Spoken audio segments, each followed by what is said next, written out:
നമസ്കാരം. മലയാളി വാർത്തയിലേക്ക് സ്വാഗതം. സ്പെയിനിന്റെ ചരിത്രത്തിലെ തന്നെ ഏറ്റവും വലിയ ഘോരമായ കാട്ടുതീ സീസണിലൂടെയാണ് ഇപ്പോൾ കടന്നു പോകുന്നത്. പല കോണുകളിലായിട്ട് പലതരത്തിലുള്ള ദുരന്തങ്ങൾ നടക്കുകയാണ്. പലർക്കും ജീവൻ നഷ്ടമാകുന്ന വാർത്തകളൊക്കെ തന്നെ പുറത്തു വരുന്നതിനിടയിലാണ് ഇപ്പോൾ സ്പെയിനിൽ നിന്നും ഇത്തരത്തിലുള്ള വാർത്ത കേൾക്കുന്നത്. 1100 പേരുടെ ജീവനെടുത്ത അടുത്ത കാലത്തുണ്ടായ ഉഷ്ണതരംഗമാണ് കാട്ടുതീയെ ഇത്ര തീവ്രമാക്കിയത്.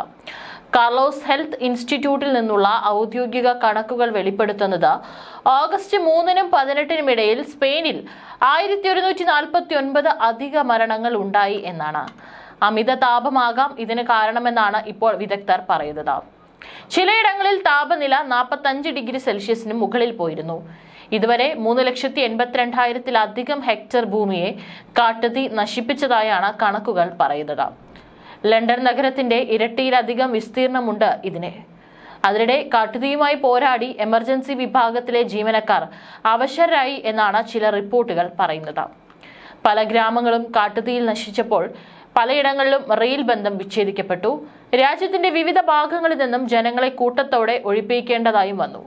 ഒരു അതീവ ഗുരുതരമായ സാഹചര്യത്തിലൂടെയാണ് രാജ്യം കടന്നു പോകുന്നതെന്നും ജനങ്ങളും മാധ്യമങ്ങളും കൂടുതൽ കരുതലോടെ പെരുമാറണമെന്നും കാട്ടുതീ ഗുരുതരമായി ബാധിച്ച പടിഞ്ഞാറൻ സ്പെയിൻ സന്ദർശിക്കുന്നതിനിടെ പ്രധാനമന്ത്രി പെഡ്രോ സാnchez പറഞ്ഞു.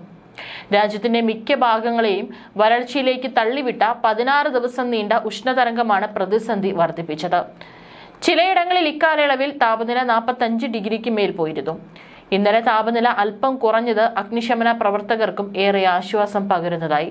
സമോറ, ലിയോൺ, ഓറൻസ്, കാസേഴ്സ് തുടങ്ങിയ കാട്ടുതീ അതിശക്തമായ ഇടങ്ങളിലേക്ക് കൂടുതൽ അഗ്നിശമന പ്രവർത്തകരെയും വിന്യസിച്ചിട്ടുണ്ട്.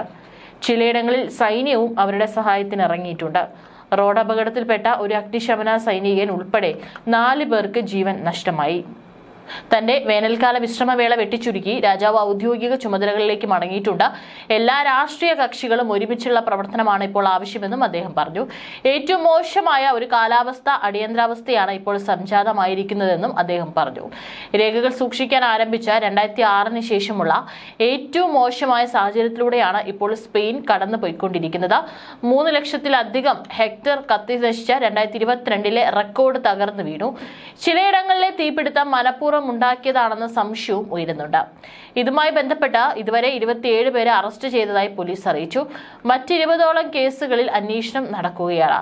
1400ഓളം പ്രദേശവാസികളെ ഒഴിപ്പിക്കാൻ നിർബന്ധിതമായ ലിയോണിലെ തീപിടുത്തവും മനുഷ്യ നിർമ്മിതമായിരിക്കാം എന്ന സംശയം കഴിഞ്ഞ ആഴ്ച തന്നെ പ്രാദേശിക കൗൺസിൽ നേതാവ് ഉയർത്തിയിരുന്നു.